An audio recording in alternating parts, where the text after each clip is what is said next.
नमस्कार, DD news पर आप दो टूक देख रहे हैं। मैं हूं अशोक श्रीवास्तव। बुलडोजर एक्शन में, माफिया टेंशन में। जी हां, उत्तर प्रदेश में एक बार फिर वो नजारा दिख रहा है। बाबा का बुलडोजर एक्शन में और माफिया टेंशन में। आपने देखा होगा उत्तर प्रदेश में जो विधानसभा चुनाव हुए थे पिछले साल, उन चुनावों में बुलडोजर की बहुत चर्चा हुई थी और उत्तर प्रदेश के मुख्यमंत्री योगी आदित्यनाथ ने साफ कर दिया था कि जो बुलडोजर है माफियाओं के खिलाफ और असामाजिक तत्वों के खिलाफ लगातार कार्रवाई करता रहेगा। विपक्ष में कई लोगों ने इसको मुद्दा बनाया।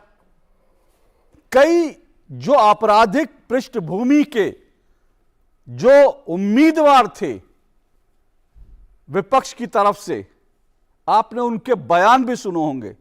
उन्होंने खुलेआम कहा था कि जब हमारी सरकार आएगी चुनाव के दौरान तो ये माफिया, ये जो बुलडोजर हैं, ये बुलडोजर राज का अंत होगा और बुलडोजर चलेगा तो बुलडोजर चलेगा दरअसल उन अधिकारियों के खिलाफ जिन्होंने बुलडोजर चलाने की इजाजत दी। लेकिन जनता ने अपना फैसला पलट दिया। एक बार फिर से मुख्यमंत्री योगी आदित्यनाथ को एक बार फिर से उत्तर प्रदेश की सत्ता सौंप दी और उत्तर प्रदेश में मुख्यमंत्री योगी आदित्यनाथ का जो दूसरा कार्यकाल था उसमें हमने करीब एक हफ्ते पहले देखा कि किस तरह से माफिया ने एक बार फिर से प्रयागराज में खुलेआम अपराध का नंगा नाच किया। उमेश पाल जो राजूपाल हत्याकांड के मुख्य गवाह थे, उनकी सरेआम बम और गोली मारकर हत्या कर दी और आज इस पूरे मामले में घायल एक और सिपाही थे, वो भी आज शहीद हो गए। लेकिन उसके बाद जब यह मामला बढ़ा, विपक्ष ने कहा कि उत्तर प्रदेश में कानून व्यवस्था ध्वस्त हो गई है, तो मुख्यमंत्री योगी आदित्यनाथ ने विधानसभा में ऐलान किया कि माफिया को मिट्टी में मिला दूंगा और माफिया को मिट्टी में मिलाने की शुरुआत हो गई। और इसी कड़ी में आज बाबा का बुलडोजर एक बार फिर प्रयागराज की सड़कों पर नजर आया। लेकिन विपक्ष को बुलडोजर से क्यों ऐतराज है, यह आज दो टूक का मेरा सवाल है। माफिया को मिट्टी में मिलाना है, मिट्टी में माफिया, पर विपक्ष क्यों परेशान है? उत्तर प्रदेश में विपक्ष को क्यों लगता है कि यह कार्रवाई नहीं होनी चाहिए? क्यों विपक्ष परेशान है? क्यों बुलडोजर पर लगातार हमले कर रहा है? दो टूक में आज हम इसी पर चर्चा करेंगे कि माफिया राज नहीं बल्कि माफिया को खत्म करने वाला राज होना चाहिए। लेकिन विपक्ष को आखिर इससे ऐतराज किया, इसी सब पर चर्चा होगी। इससे पहले कि आगे बढ़े, आइए ये रिपोर्ट देखिए।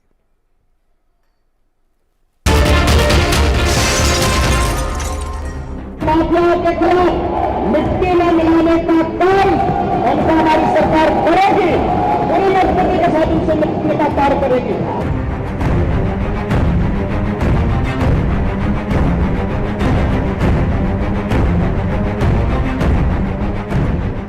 प्रयागराज में दिन दहाड़े उमेश पाल की हत्या के बाद जब एक बार फिर विपक्ष ने उत्तर प्रदेश की कानून व्यवस्था पर सवाल उठाया था, तब मुख्यमंत्री योगी आदित्यनाथ ने विधानसभा में गरजते हुए ऐलान किया कि माफिया को मिट्टी में मिला देंगे। कि माफिया कोई भी हो, सरकार की 0-40 की नीति है और उन माफियाओं के खिलाफ मिट्टी में मिलाने का काम उनको हमारी सरकार करेगी, पूरी मजबूती के साथ उनसे निपटने का कार्य करेगी। लेकिन चोरी और सीना चोरी दोनों नहीं चल सकता। और योगी आदित्यनाथ ने जो कहा था उस पर अमल भी शुरू हो गया। यूपी पुलिस ने उमेश पाल हत्याकांड में शामिल अरबाज को मुठभेड़ में मार गिराया।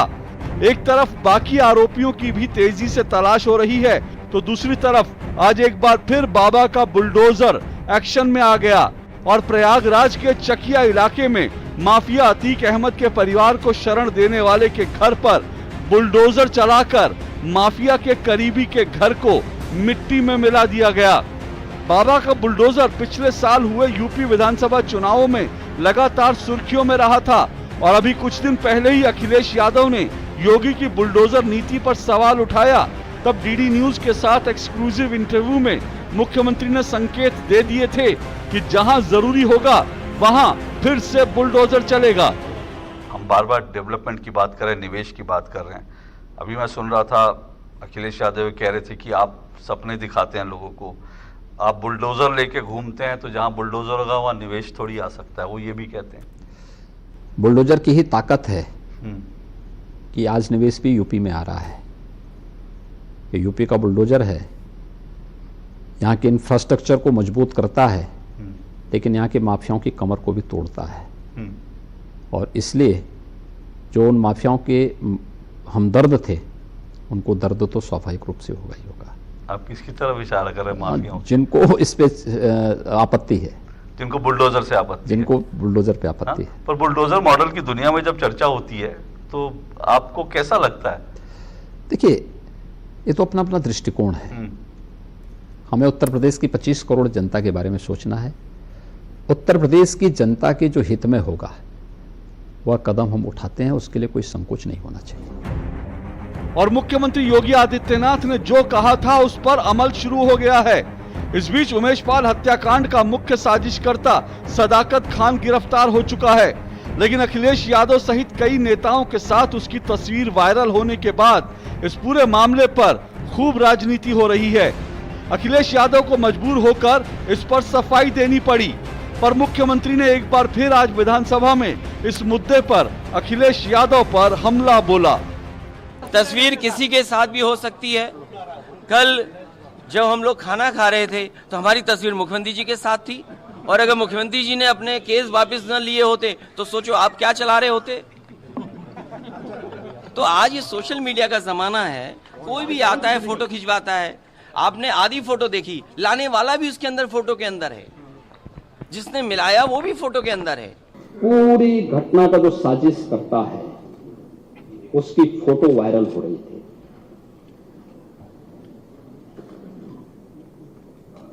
साजिशकर्ता की फोटो वायरल हो रही थी कल, और कोई उससे भाग नहीं सकता। लोग कहें कि साहब सोशल मीडिया का जमाना है, लोग कुछ कर लेंगे। अरे हाथ मिला रहे हैं, पीछे आपकी पार्टी का सिंबल लगा हुआ है, और तब भी आप उससे मुंह मोड़ने का प्रयास कर रहे हैं। इस बीच इस पूरे मामले के पीछे जिस माफिया अतीक अहमद की साजिश है, वो जेल में बंद होने के बावजूद योगी आदित्यनाथ सरकार की नीतियों से डरा हुआ है। और कभी सपा सरकार में गुंडा राज चलाने वाले, लोगों को डराने वाले अतीक अहमद ने एनकाउंटर के डर से सुप्रीम कोर्ट में याचिका लगाई है कि उसे यूपी न भेजा जाए।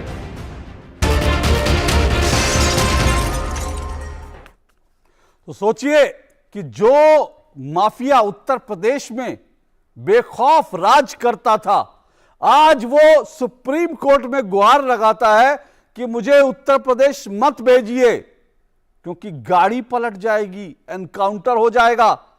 और एक फिल्म का डायलॉग है, ये डर अच्छा है। माफियाओं के बीच में बुलडोजर का, गाड़ी पलटने का जो डर हो, वो डर अच्छा है। लेकिन विपक्ष को इस पर ऐतराज है। इससे पहले आपको अच्छी तरह से याद होगा, आज अतीक अहमद, तो उससे पहले मुख्तार अंसारी, उसने भी उत्तर प्रदेश में ना आए इसके लिए क्या क्या षड्यंत्र नहीं किए थे। और कांग्रेस की सरकार ने पंजाब में उसको, उस माफिया को बाकायदा जेल के अंदर उसको हर तरह की अय्याशी कराते रहे। वो उत्तर प्रदेश ना आए, उसको लेकर के तमाम तरह की नाटकबाजी होती रही। यह इस देश में विपक्ष का चरित्र है। लेकिन विपक्ष यह भी कहता है कि ये जो बुलडोजर है ये संवैधानिक नहीं है, देश संविधान से चलना चाहिए, बुलडोजर से नहीं। इन्हीं सब पर चर्चा करेंगे दो टूक में। मेरा आज का सवाल जो है दो टूक का, वो भी सुन लीजिए। आज दो टूक में मेरा सवाल, जिसपे इस चर्चा को आज मैं बढ़ाऊंगा, मेरा आज सवाल है, यूपी में माफिया के खिलाफ बुलडोजर एक्शन का फिर आगाज, पर विपक्ष को माफिया पर कार्रवाई से क्यों है ऐतराज। जी हां, सवाल एक बार फिर सुनिए।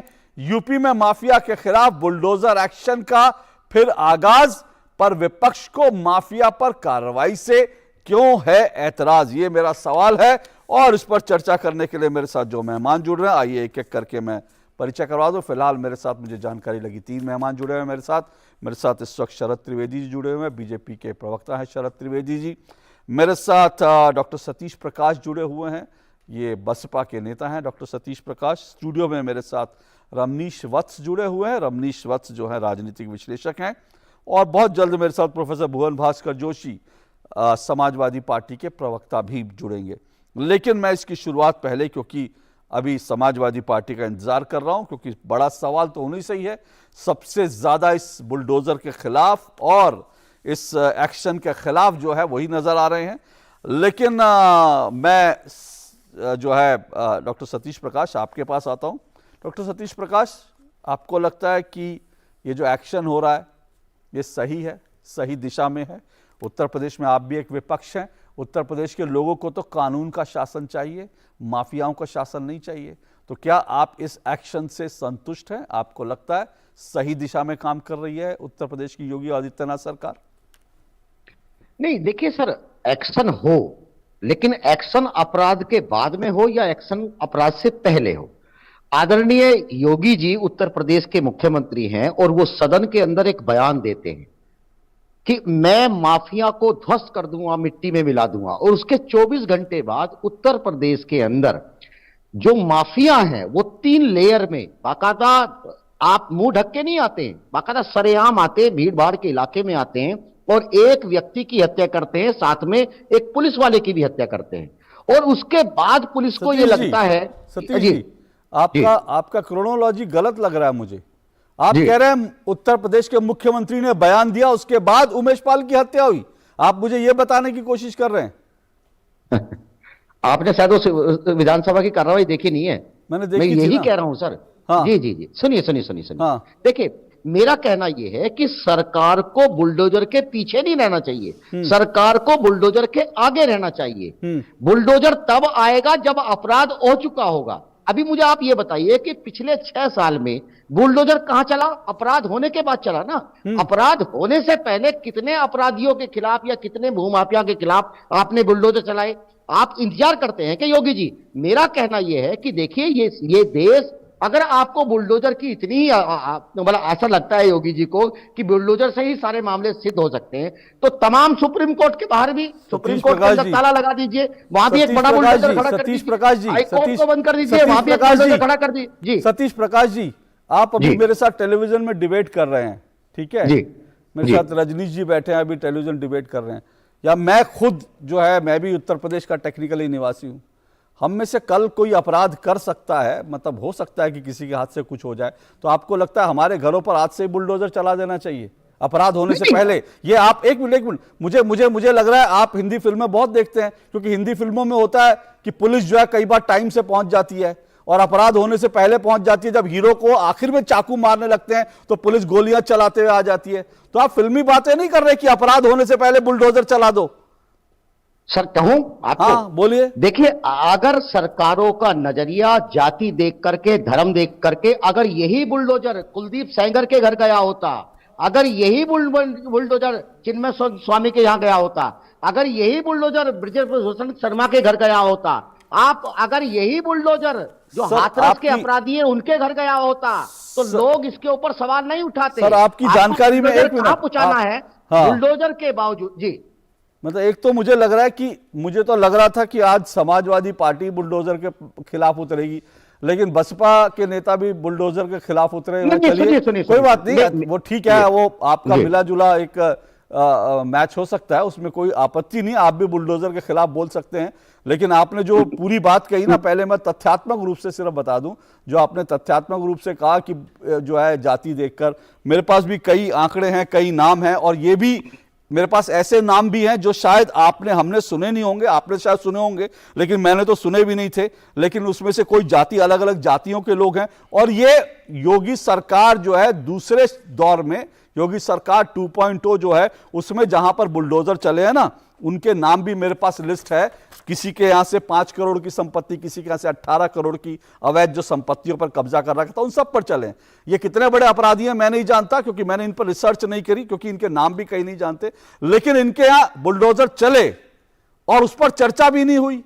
क्यों नहीं हुई? क्योंकि उन्होंने अवैध रूप से कब्जा कर रखा था। अवैध कब्जा करेंगे, बुलडोजर चलेगा, किसी को एतराज नहीं होना चाहिए। अब इनमें से जरूरी नहीं है कि इनको जो है इनके घर पे बुलडोजर क्राइम से पहले चले बाद में चले, अगर अवैध कब्जा किया तो चलेगा। क्रिमिनल के खिलाफ भी अगर अगर अगर अगर उत्तर प्रदेश में अपराधी जो है नंगा नाच करेंगे तो मुझे लगता है बुलडोजर चलना चाहिए। एक मिनट, मैं आपके पास आता हूं। प्रोफेसर भुवन भास्कर जोशी जी जुड़ चुके हैं मेरे साथ, मैं पहले उनसे भी एक जवाब ले लूं। प्रोफेसर भुवन भास्कर जोशी, शफीकुर रहमान बर्क समाजवादी पार्टी के सांसद हैं, वो ये कहते हैं कि माफिया को मिट्टी में मिला देंगे। ये जो बयान मुख्यमंत्री जी ने दिया ये असंसदीय है। मुझे बताइए, माफिया को मिट्टी में मिलाने का बयान असंसदीय कैसे हो सकता है? देखिए अशोक जी, वैसे तो मैं कोई भी कार्यकर्ता कुछ कहता है उसकी बात का कभी मैंने आज तक सार्वजनिक में 28 साल सर कार्यकर्ता नहीं, सांसद है, वो सांसद है सर, कार्यकर्ता की बात आपको हमारी पार्टी की रीति का नहीं पता अशोक जी। हमारी पार्टी में केवल समाजवादी पार्टी की लाइन थी और माननीय अखिलेश यादव जी की लाइन थी। उसी लाइन पे मैं काम करने वाला व्यक्ति हूँ। मैं एक साधारण कार्यकर्ता हूँ। पहले तो आपको विषय याद क्लियर कर दूं, और दूसरा मैं आपको बताना चाहता हूँ, हम तो स्वागत करते हैं कि मिट्टी में मिलाया जाए, लेकिन हम इंतजार कर रहे हैं कि किसानों की हत्या करने वाला गृह राज्य मंत्री का बेटा को कब मिट्टी में मिलाया जाएगा, एक विषय। और एक क्रिकेट खेलता हुआ व्यक्ति नेता आपको दिखाई दिया होगा, प्रोफेसर भुवन भास्कर जोशी, एक मिनट, प्रोफेसर भुवन भास्कर जोशी, आप ये सब गिनवाइएगा, मैं आपको एतराज नहीं कर रहा।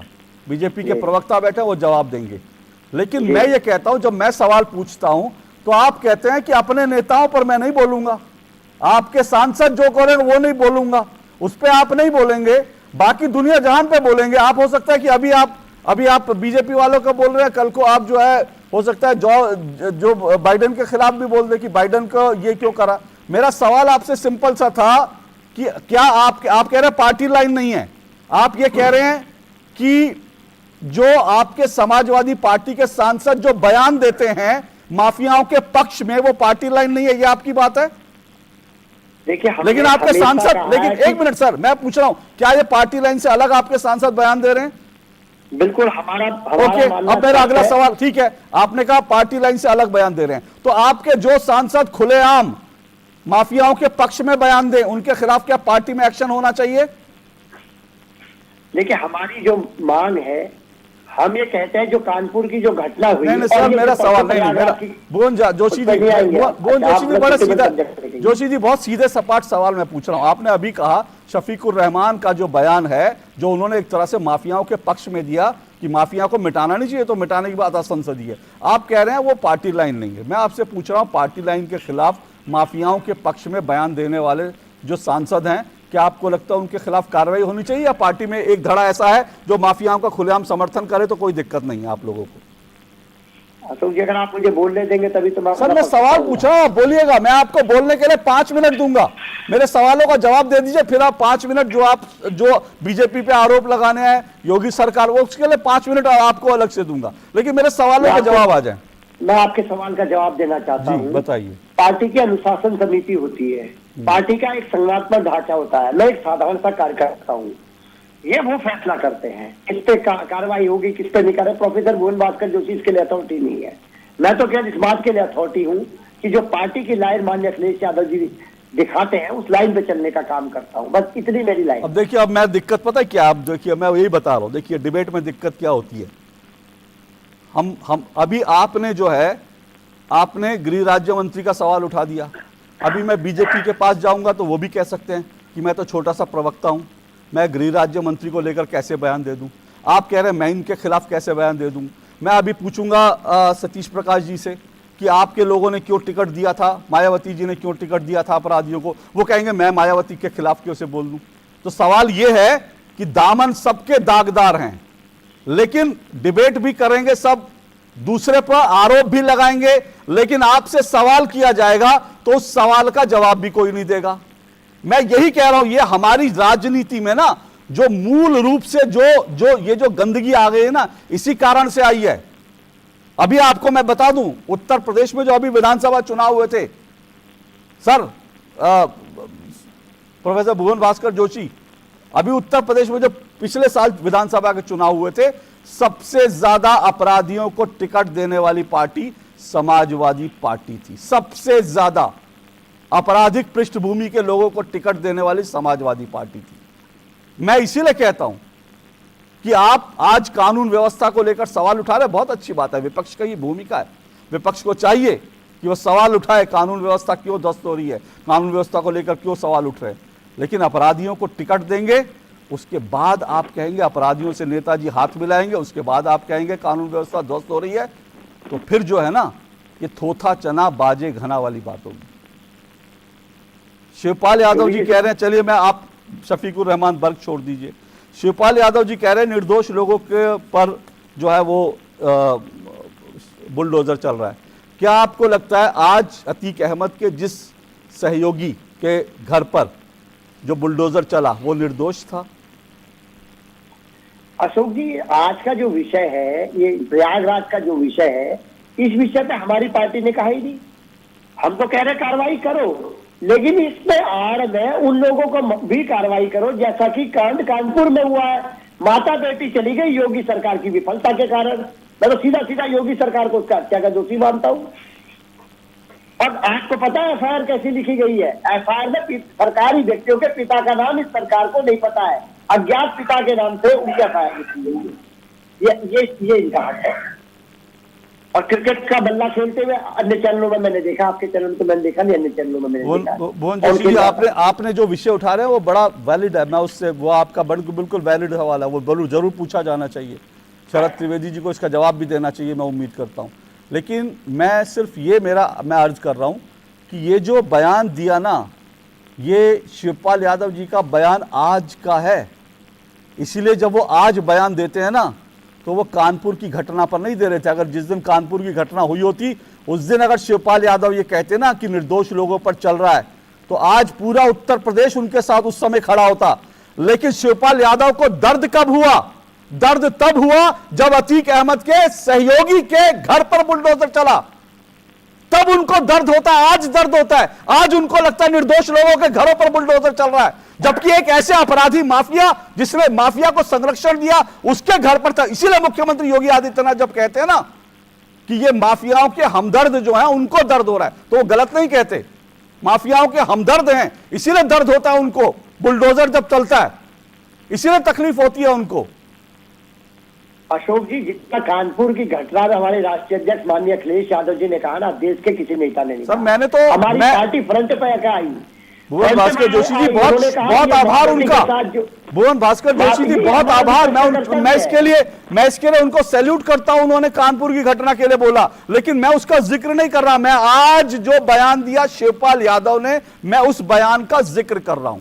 मैं कह रहा हूं सैल्यूट कर दिया। चलिए, आपने कहा, मैंने सैल्यूट कर दिया। अभी मैं पूछूंगा बीजेपी से इन सब चीजों पर कि निर्दोष लोगों पर कैसे चल रहा है, लेकिन मैंने चलिए सैल्यूट कर दिया। आपने कहा, मैंने सैल्यूट कर दिया अखिलेश यादव जी को कि उन्होंने कानपुर के उन पीड़ित परिवार के लिए आवाज उठाई। लेकिन मैं आपसे सवाल पूछ रहा हूं शिवपाल यादव को लेकर। शिवपाल यादव का बयान आज आया, क्या संदर्भ है इसका? आज आने का मतलब क्या है? और आज शाम को आया, जबकि बुलडोजर अतीक अहमद के सहयोगी के घर पर चला।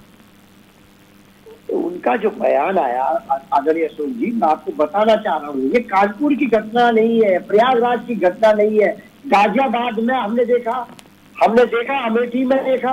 ये तो प्रदेश का माहौल है, जिसकी बात आपको चलानी चाहिए कि प्रदेश में गुंडे राज है, अभी माहौल सही नहीं है, ये आप बताने का काम ही नहीं कर रहे। सर, मैं यही तो बता रहा हूं सर, भुवन भास्कर जोशी जी, मैं यही तो बता रहा हूं कि माहौल ये है कि आज अतीक अहमद जैसा वो व्यक्ति जो कभी अपने घर में मुलायम सिंह जी का जब बुलाता था, तो मुलायम, तस्वीरें हैं, मैं तस्वीरें दिखाना नहीं चाहता, भगवान नेताजी की आत्मा को शांति दे, वो बहुत महान नेता थे, इससे मुझे कोई इनकार नहीं कर रहा, लेकिन वो तस्वीर है अतीक अहमद। नेताजी जब उनके घर बैठे हैं तो अतीक अहमद अपने कुत्ते का हाथ मिलवा रहे हैं उनसे कि मेरे डॉगी से हाथ मिलाइए।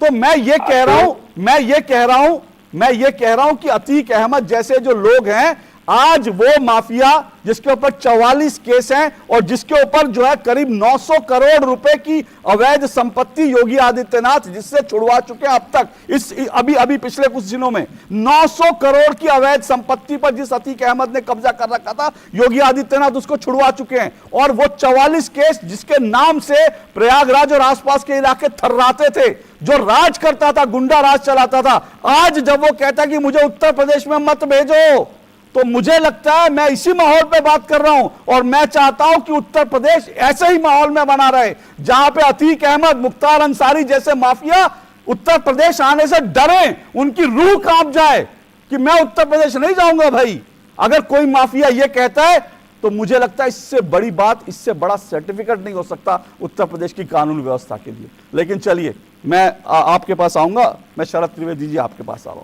शरद त्रिवेदी जी, निर्दोष लोग भी कहीं ना कहीं कानपुर की घटना देखी और इसीलिए जो सवाल उठते हैं वो सवाल इसलिए उठते हैं कि भाई इसमें निर्दोष लोग भी फंस जाते हैं। तो सवाल है कि ऐसी नीति क्यों। फिर मैं देख रहा था कि बार बार ये कहा जाता है और कई लोग कहते हैं कि भाई ठीक है, कानून व्यवस्था होनी चाहिए, इसमें कोई डर नहीं, इसमें कोई दो राय नहीं, लेकिन सवाल यह कि देश तो संविधान से चलेगा ना, बुलडोजर से कानून थोड़ी लागू होना चाहिए। अशोक जी देखिए, बुलडोजर पे मोहर तो सुप्रीम कोर्ट ने भी लगाई है और हाई कोर्ट ने भी लगाई है। कोई भी 9,000 करोड़ की जो जमीन और एसेट्स बरामद किए गए हैं माननीय योगी सरकार ने, वो सब कानून से हुआ है और बुलडोजर कानून से चला है। आज भी जो बुलडोजर चला वो कानून से चला है। दिक्कत यह है कि चला बुलडोजर अतीक के घर में और दर्द हो रहा है अखिलेश जी के घर में और माननीय उनके जो बड़े नेता हैं उनके घर में चल रहा है। जिन लोगों ने इनको पोषित किया है, जिन्होंने इनको पाला है, उसी की वजह से आज ये नौबत आई है। जब हम उत्तर प्रदेश में सत्ता में आए थे तो उत्तर प्रदेश में जो है, जिसको अंग्रेजी में कहते हैं बास्केट केस था, कोई उत्तर प्रदेश आना नहीं चाहता था। उत्तर प्रदेश में माफिया, उत्तर प्रदेश में अपराध, उत्तर प्रदेश में दंगा, उत्तर प्रदेश में आतंक निर्विरोध चल रहा था। और जब हमने कार्रवाई करी तो उसको या तो जाति में बांटा गया या उसको धर्म से जोड़ा गया। ठीक है, आप मुझे बताएं कि मैं उस पर आऊं। उससे पहले शरद जी, आप जो कह रहे हैं ये इंपॉर्टेंट है, क्योंकि ये बात डॉक्टर सतीश प्रकाश ने भी उठाई, सपा भी उठाती है कि क्या बुलडोजर की कार्रवाई जो है एक जाति को देखकर होती है, बुलडोजर क्या जातियां देखकर करता है काम। मैं इस पर आऊंगा, लेकिन उससे पहले कानपुर का सवाल उठा था। आपने कहा निर्दोष लोगों के खिलाफ नहीं होती कार्रवाई, पर कानपुर में तो निर्दोष परिवार उस बुलडोजर की भेंट चढ़ गया ना सर। अशोक जी, कानपुर की घटना बहुत दुखद थी और उसमें 18 लोगों को तुरंत निलंबित किया गया है। 24 घंटे भी नहीं बीते थे कि कार्रवाई करी गई है और उनको सुरक्षा भी दी गई है। कोई भी इस तरह की घटना जहां हजारों एकड़ जमीन कब्जे में ली गई है, जहां सैकड़ों, हम लोगों ने 1800 इनकाउंटर किए हैं जिसमें 175 लोग मारे गए, वहां इस तरह की एक आध घटनाएं, आ रहा हूं जोशी जी, आ रहा हूं जोशी जी, इस तरह की एक आध घटना घटती है, बहुत दुखद है, बहुत सोचनीय है, बड़ी निंदनीय है। और इसके ऊपर सरकार ने तुरंत कार्रवाई करी, 24 घंटे बीते नहीं तो उनके ऊपर कार्रवाई करी गई है।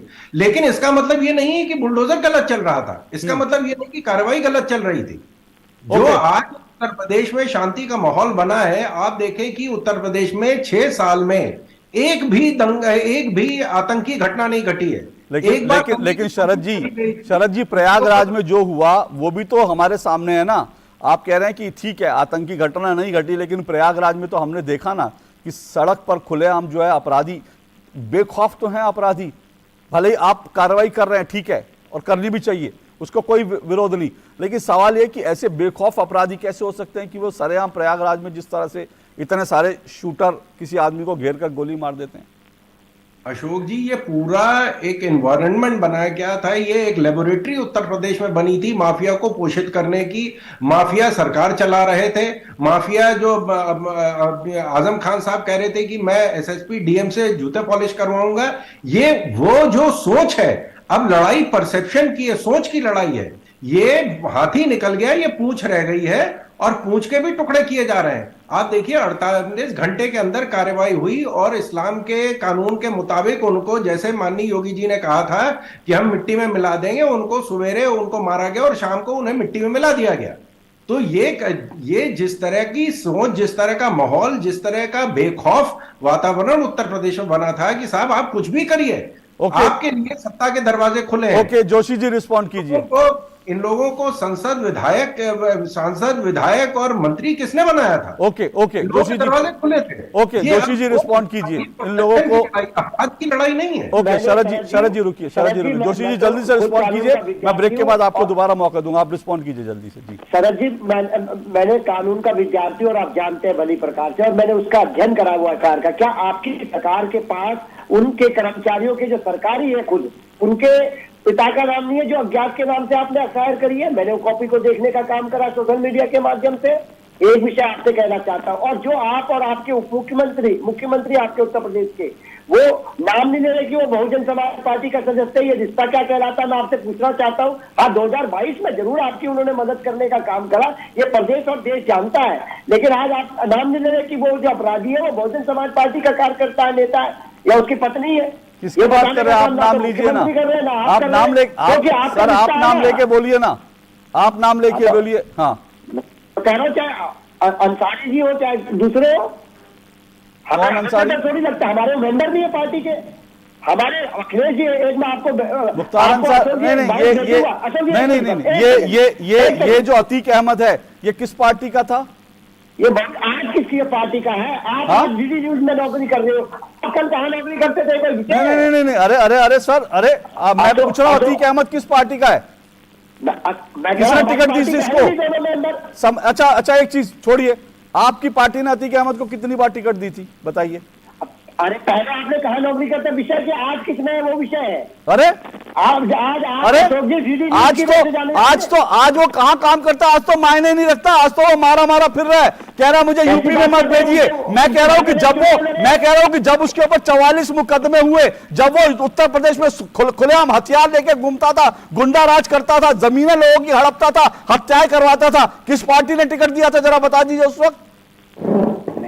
मैं आपसे मैं ये पूछना चाह रहा हूँ, आज जब उसके यहाँ सर, आज छोड़िए ना, आज तो मारा फिर रहा है। आज वो किसी, सुनिए ना, आज तो वो किसी पार्टी में होने लायक नहीं है, आज तो वो जान बचाता फिर रहा है। मैं पूछ रहा हूँ कि जब वो उत्तर प्रदेश में आतंक का राज चलाता था, किसने टिकट दिया था ना? भुवन जोशी जी बताइए, जब वो उत्तर प्रदेश में आतंक का राज चलाता था, किस पार्टी ने टिकट दिया था उसको? मैं आपको जवाब देना चाहता हूँ, मेरे पास वीडियो है, माननीय अखिलेश यादव जी ने पब्लिक के बीच में उसको धक्का देने का काम करा। अरे डाटा, ये केवल हमारे सतीश प्रकाश जी वो आपका नेता था भाई, अतीक अहमद आपने खड़ा किया। अखिलेश यादव जी, सतीश प्रकाश जी बीएसपी ने खड़ा किया, समाजवादी पार्टी तो देखिए डांट के भगा दिया था उन्होंने डांट दिया था अखिलेश जी ने कि भैया नहीं, अखिलेश जी ने डांट दिया था कि भाई नहीं।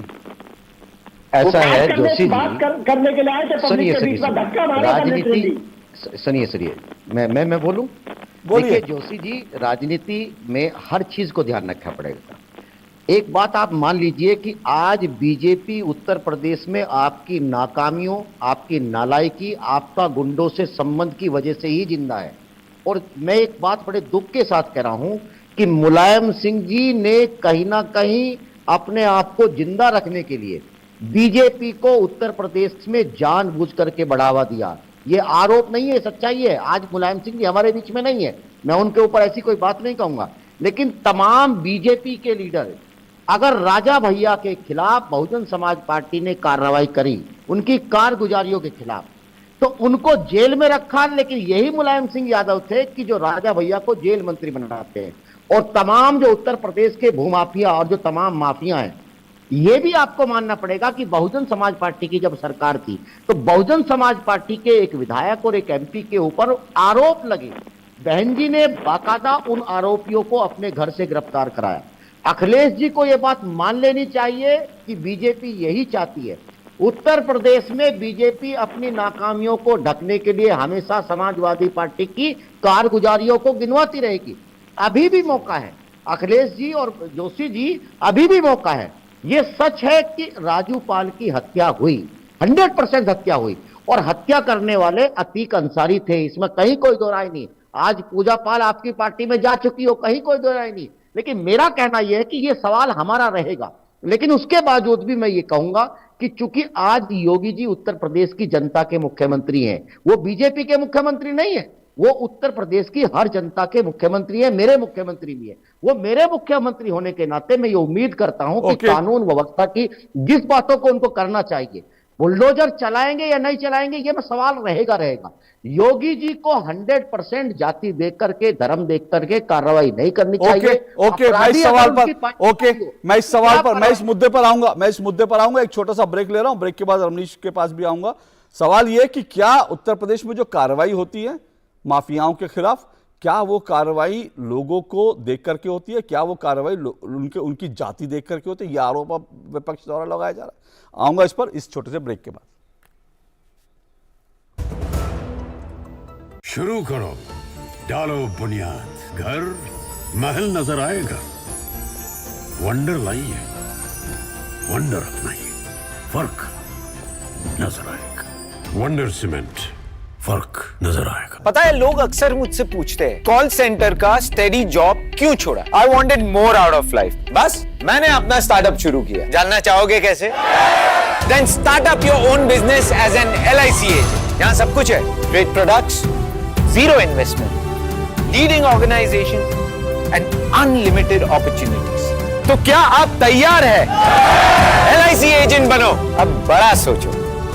हमारी वेबसाइट पर जाएं या अपनी नजदीकी LIC शाखा से संपर्क करें। रिचार्ज, जल्दी रिचार्ज करा। ये क्या किया?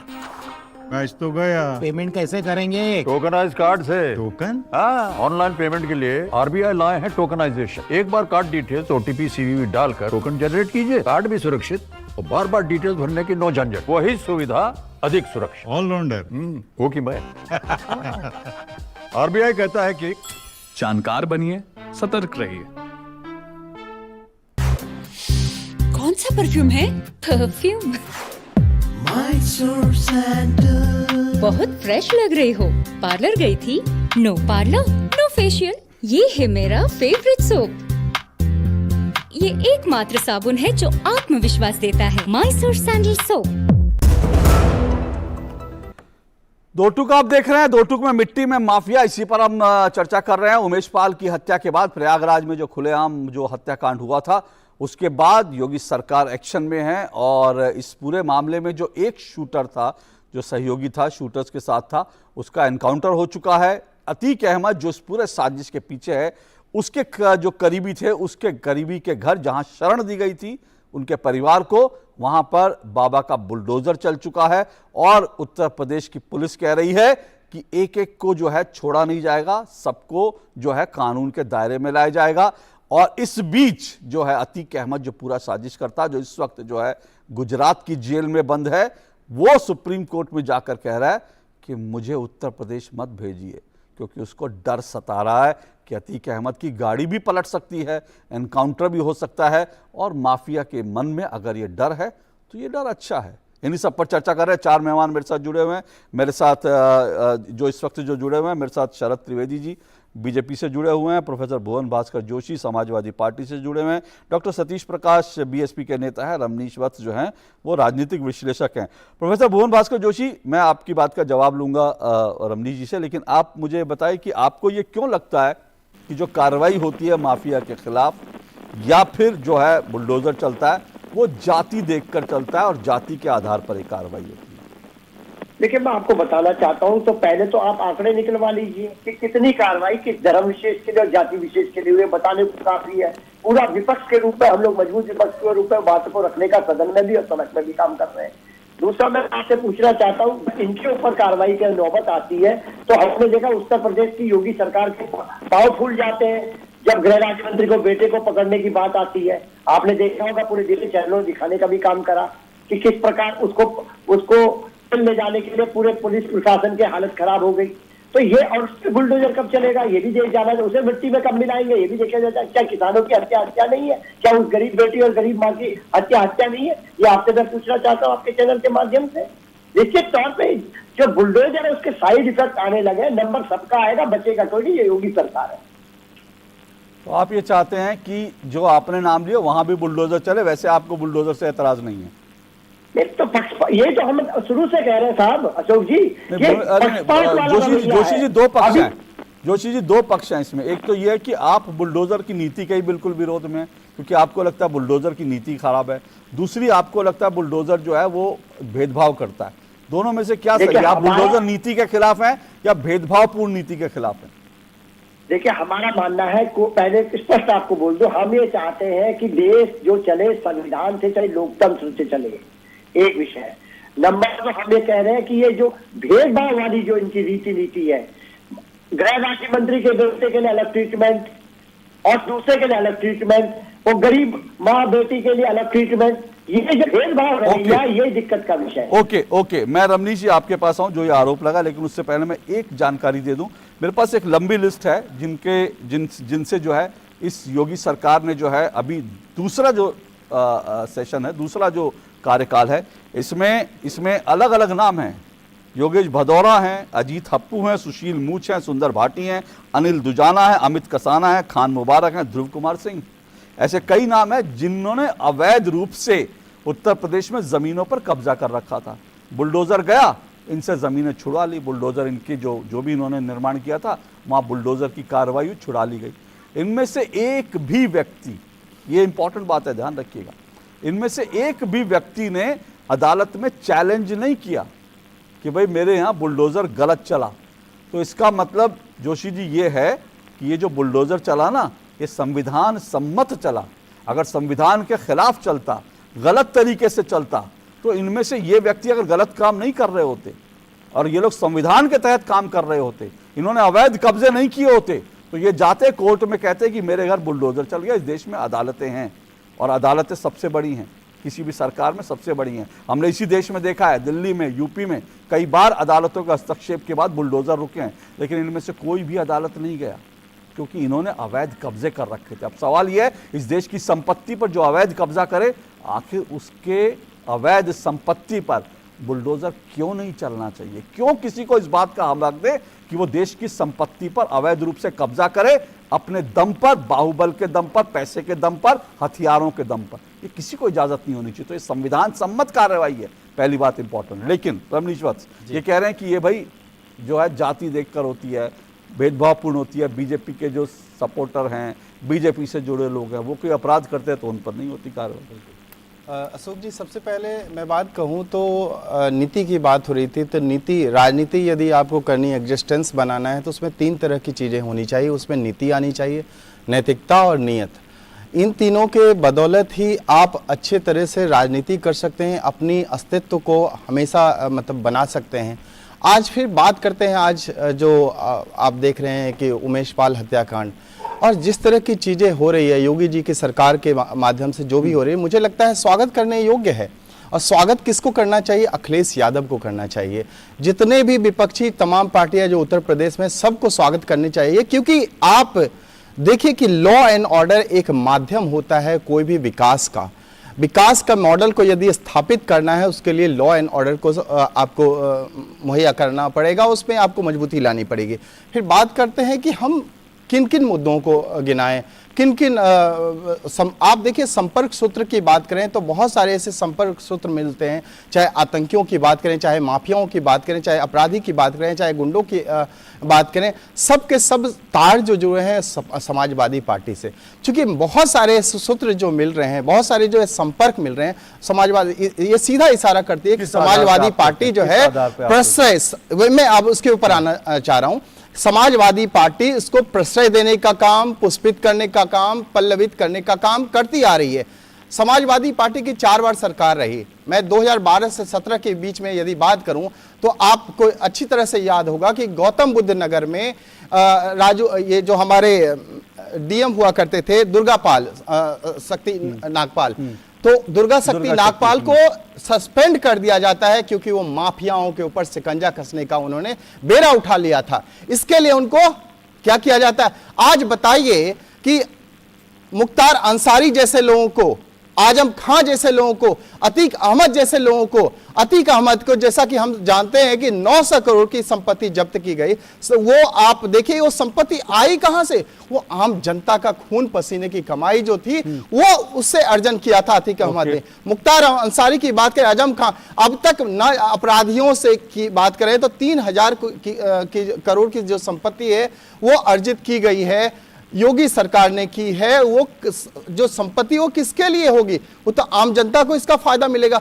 आम जनता बुलडोजर का यदि स्वागत कर रहा है तो बुलडोजर किसके ऊपर चल रहा है? आप ये बताइए। बुलडोजर जो चल रहा है उन अपराधियों के ऊपर, उन माफियाओं के ऊपर, उन गुंडों के ऊपर जिनको प्रश्रय देती थी समाजवादी पार्टी।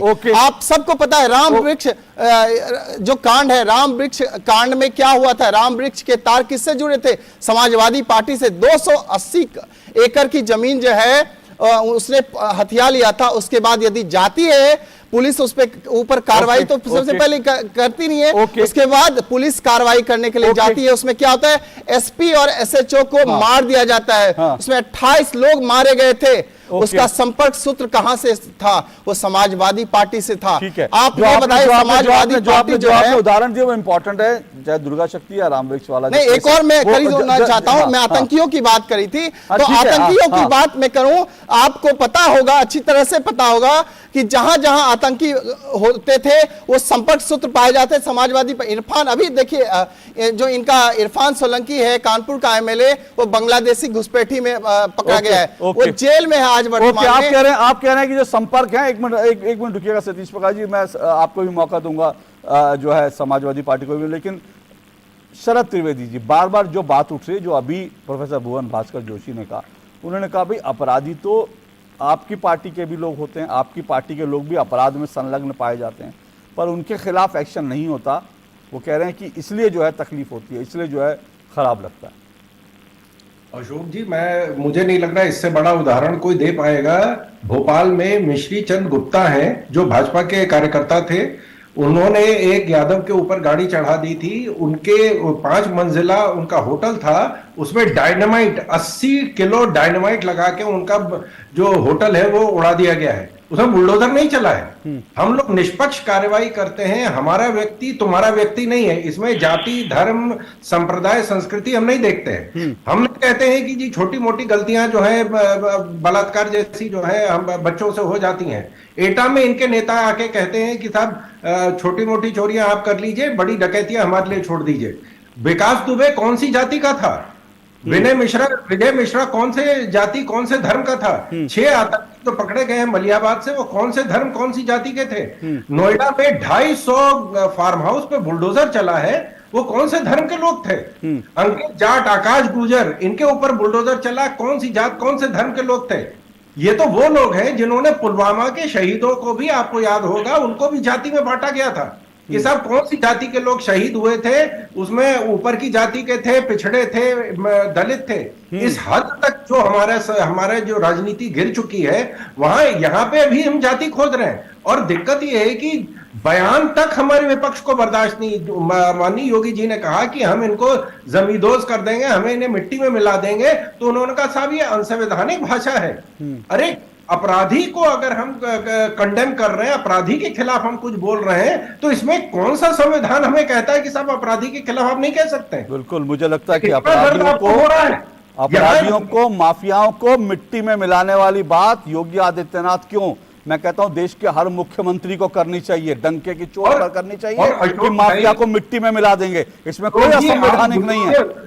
अशोक जी, आज बुलडोजर तो विपक्ष के सरकारें भी इस्तेमाल कर रही, राजस्थान में भी चल रहा है, छत्तीसगढ़ में भी चल रहा है, बंगाल में भी चल रहा है, दक्षिण भारत में बुलडोजर चल रहा है।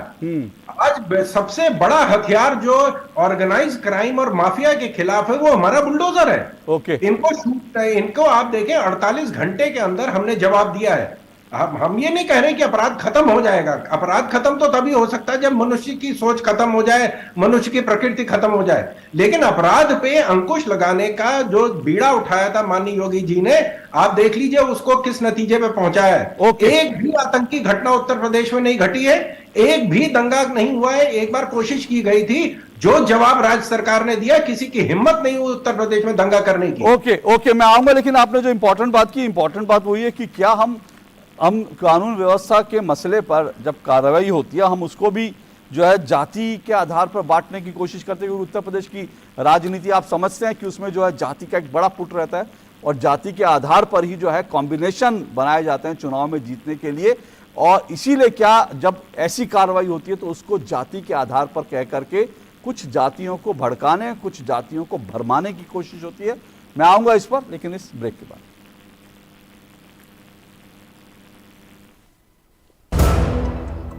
शुरू करो, डालो बुनियाद, घर महल नजर आएगा। वंडर लाइए, वंडर अपनाइए, फर्क नजर आएगा। वंडर सीमेंट, फर्क नजर आएगा।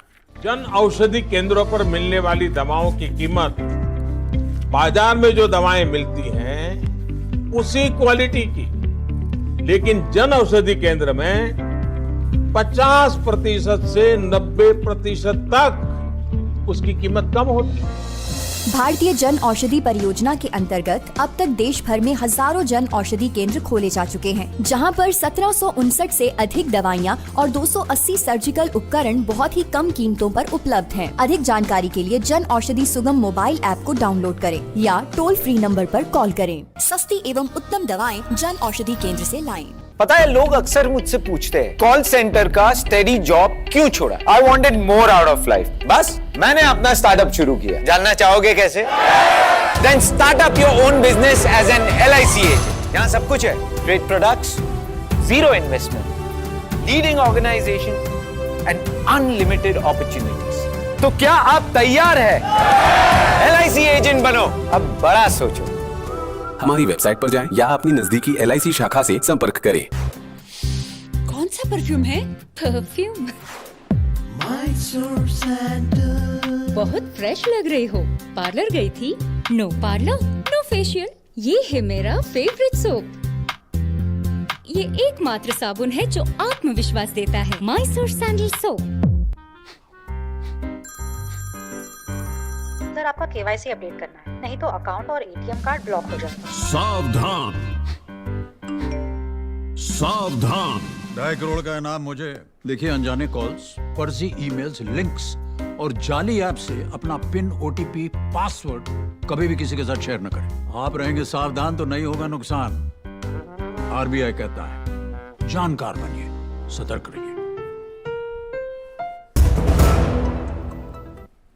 तो दो टुक आप देख रहे हैं मिट्टी में माफिया, इसी पर हम चर्चा कर रहे हैं। किस तरह से उत्तर प्रदेश में माफियाओं को मिट्टी में मिलाने की कार्रवाई शुरू हुई, कैसे एक्शन शुरू हुआ, बुलडोजर एक्शन में आया, माफिया टेंशन में आया, लेकिन विपक्ष को इन सब पर क्यों ऐतराज है, इसी सब पर चर्चा कर रहे हैं। 4 मेहमान मेरे साथ बने हुए हैं। एक इंपॉर्टेंट बात जो शरद जी ने ब्रेक पे जाने से पहले कही थी, उसी पर मैं आ रहा हूं, क्योंकि वो बहुत महत्वपूर्ण बात है कि जब कानून व्यवस्था को लेकर एक्शन होता है तो उसको जातियों में बांट दो, कुछ जातियों को भड़का दो, कुछ को भरमा दो और एक जीत का एक कॉम्बिनेशन बना लो। मैं ये कह रहा हूं कि मैं सतीश प्रकाश जी और प्रोफेसर भुवन भास्कर जोशी दोनों के पास आऊंगा, संक्षेप में अपनी बात रखिए, लेकिन उससे पहले मैं कुछ आंकड़े देना चाहता हूं।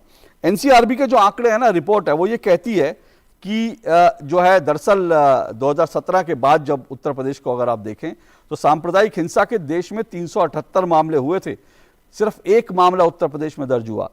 2019 की अगर मैं अपराधों में जो आरोपित लोगों को सजा दिलाने का मामला है, अगर मैं वो आपको आंकड़ा बताऊं, बड़ा दिलचस्प आंकड़ा है। 11,28,100, माफ कीजिएगा, हाँ 11,28,100 लोग जो है, जी हाँ 11,000 से ज्यादा जो है आरोपितों को सजा दिलाकर उत्तर प्रदेश जो है पहले नंबर पर है आरोपियों को सजा दिलाने में। अपराधियों की गिरफ्तारी के मामले में 4 लाख से ज्यादा आरोपियों और अपराधियों की गिरफ्तारी के मामले में उत्तर प्रदेश पूरे देश में दूसरे नंबर पर है। जो अवैध शस्त्र की बरामदगी होती है उसमें उत्तर प्रदेश पहले नंबर पर है। संपत्ति की बरामदगी, जो अवैध संपत्ति की बरामदगी होती है, उसमें यूपी का स्थान देश में चौथे नंबर पर है। इसका मतलब एक्शन हो रहा है, पर टेंशन क्यों है भाई जाति के आधार पर? सतीश प्रकाश जी। नहीं देखिए सर, एक और है, दलित उत्पीड़न के मामले में 31.8 है क्राइम रेट और 32% जो नाबालिग है जो क्राइम करते हैं उसमें उत्तर प्रदेश नंबर 1 है। देखिए मेरा कहना कुछ और है। मेरा कहना यह है कि अभी जैसा शरद जी ने कहा कि तमाम प्रदेशों के अंदर आप बुलडोजर चला रहे हैं। मेरा मानना यह है कि बुलडोजर ऐसे नहीं चलता। अगर किसी अपराधी ने अपराध किया है तो निश्चित रूप से उसको गिरफ्तार करने का पुलिस के पास पूरा अधिकार है, लेकिन अगर कोई अपराधी गिरफ्तार नहीं होता है तो बाकायदा कानूनी प्रक्रिया है। नहीं सतीश जी आप सतीश जी प्लीज मैं आपको आज का उदाहरण देके बात करता हूं। आज एक ऐसे व्यक्ति के घर पे बुलडोजर चला जिसने अतीक अहमद जैसे लोगों को जिसने प्रश्रय दिया था, उसकी अवैध उसने जो अवैध निर्माण किया था। सुनिए सर, सुनिए मेरा सवाल तो ले लीजिए, मेरा सवाल ले लीजिए ना सर सतीश जी मेरे पास समय कम है, जल्दी से मेरा सवाल ले लीजिए। सतीश जी मेरा सवाल ले लीजिए, उसके बाद जवाब दीजिए। मैं पूछ रहा हूं कि उसकी अवैध संपत्ति गिराई गई, उसने कभी ये नहीं कहा कि मेरे असंवैधानिक हुआ। आपको कोई तकलीफ होती है? सुनिए यही बात मैं कह रहा था ना, कोट किया था ना आपको, सपा हो या बसपा, ये दोनों के दोनों पार्टियां एक ही जैसी हैं, इनकी नीति और निर्धारण जो है एक ही जैसा है। मैं नहीं समझ पा रहा हूं, मैं सीधा सा एक मिनट रुकिएगा सर, मैं नहीं समझ पा रहा हूं कि अगर एक अपराधी के एक अपराधी के मैं नहीं समझ पा रहा हूं, एक मिनट सतीश प्रकाश जी रुकिए, मैं नहीं समझ पा रहा हूं एक अपराधी जो है उसकी अवैध संपत्ति पर बुलडोजर चलता है तो क्यों चाहता है विपक्ष की पहले अदालत में जाओ, कानूनी प्रक्रिया पालन करो, उसके बाद बुलडोजर लेकर आओ। मैं कहता हूं क्यों इस तरह से अपराधियों को शरण देते हैं? भुवन भास्कर जोशी बोलिए। रुकिए सर रुकिए, नहीं मैं फिर कह रहा हूं, जिनके घर पे बुलडोजर चले उन्होंने गलत काम किया था, उनमें से कोई अदालत नहीं गया, लेकिन विपक्ष चाहता है कि आप अदालत जाइए, उसके बाद अदालत में उनको समन दीजिए, उसके बाद फिर 15, 20 साल 25 साल उनका केस चलाइए, उसके बाद अगर अदालत कह दे तो उसकी अवैध संपत्ति तोड़िए। अरे भैया ये हमदर्दी क्यों है अपराधियों के साथ? यही तो मैं सवाल पूछना चाहता हूं। भुवन भास्कर जोशी जल्दी से बोलिए, फिर मैं शरद जी आपके पास आखिरी कमेंट के लिए आऊंगा। अभी आप अशोक जी आप महिमा मंडित कर रहे थे यूपी सरकार को, मैं आपको बताना चाहता हूँ महिला अपराध में यूपी नंबर 1 है, कस्टोडियल डेथ में यूपी नंबर 1 है। गलत आंकड़ा दे रहे हैं सर, आप गलत आंकड़ा दे रहे हैं। भुवन भास्कर जोशी जी मैं आपको चैलेंज कर रहा हूं, एनसीआरबी का गलत आंकड़ा दे रहे हैं आप गलत आंकड़ा दे रहे हैं, आप गलत आंकड़ा दे रहे हैं। आप भले ही कानून पढ़ते होंगे, एनसीआरबी के आंकड़े के अनुसार राजस्थान महिला अपराध में नंबर 1 है। आप जो महिला अपराध की बात कर रहे हैं गलत आंकड़ा दे रहे हैं। मैं आपको चैलेंज करता हूं, गलत आंकड़ा आप दे रहे हैं। मैं फिर आपको कह रहा हूं, मैं आपको चैलेंज कर रहा हूं, गलत आंकड़ा मेरे शो में मत दीजिए। एनसीआरबी का डेटा नहीं कहता उत्तर प्रदेश महिला अपराध में नंबर 1 है, ये बिल्कुल गलत आंकड़ा है। मैं आपको चुनौती दे रहा हूं, आप मुझे भेजिए, प्रोग्राम के बाद भेजिए, और अगर आपका आंकड़ा सही हुआ तो मैं माफी मांगूंगा आपसे, और नहीं तो आपको मेरे शो में आके माफी मांगनी पड़ेगी गलत आंकड़ा देने के लिए। चलिए जल्दी से शरद त्रिवेदी जी आपका आखिरी कमेंट। सर मैं तो आपसे कह रहा हूं आप गलत आंकड़ा दे रहे हैं ना, बिल्कुल नहीं महिला, बिल्कुल नहीं, सुनिए ना, बिल्कुल नहीं। एक मिनट रमेश जी, सतीश जी ने जो आंकड़ा दिया मैंने उसको चैलेंज नहीं किया, लेकिन आपने जो आंकड़ा दिया मैं उसको चैलेंज कर रहा हूं। बोलिए अशोक जी, आपको सहानुभूति होनी चाहिए हमारे विपक्ष के साथ। अभी 6 महीने में इन्हें उनसे वोट मांगने जाना है। यही अतीक अहमद, मुख्तार अंसारी का नाम बेच के इन लोगों को वोट मिलने वाले हैं। इनकी तो दुकानें बंद हो जाएंगी, अगर ये माफिया खत्म हो गया तो इनकी दुकानें बंद हो जाएंगी। हमको आपको इनके लिए संवेदनशील होना चाहिए, इनके तकलीफ, इनका दर्द हम समझ रहे हैं कि इनको माफिया से ही वोट मिलता है, माफिया वोट कैप्चर करता है, माफिया डराता है। ओके सर मेरे पास समय नहीं है ना, मेरे पास ओके सभी का शुक्रिया, एक मिनट सभी का शुक्रिया, मेरे पास समय नहीं है। ये डिबेट जो है इस वक्त आज मैं नहीं बढ़ाऊंगा, लेकिन इस डिबेट को मैं छोड़ूंगा भी नहीं। और मैंने कहा कि उत्तर प्रदेश हो या कोई भी प्रदेश हो, वहां से माफिया का सफाया होना चाहिए, मिट्टी में मिलाना चाहिए। और जो लोग माफिया की हमदर्दी दिखाएं, जो लोग माफिया के दर्द में जो है वो शामिल हो जाएं, उनके चेहरे देश की जनता को पहचानने हैं। उत्तर प्रदेश में क्या हो रहा है ये आपके सामने, लेकिन इस डिबेट को मैं जरूर आगे बढ़ाऊंगा, क्योंकि अभी माफिया का सफाया भी बाकी है और उत्तर प्रदेश की लॉ एंड ऑर्डर पर जरूर हम बात करेंगे। लेकिन आज फिलहाल इतना ही। सभी मेहमानों का बहुत बहुत शुक्रिया।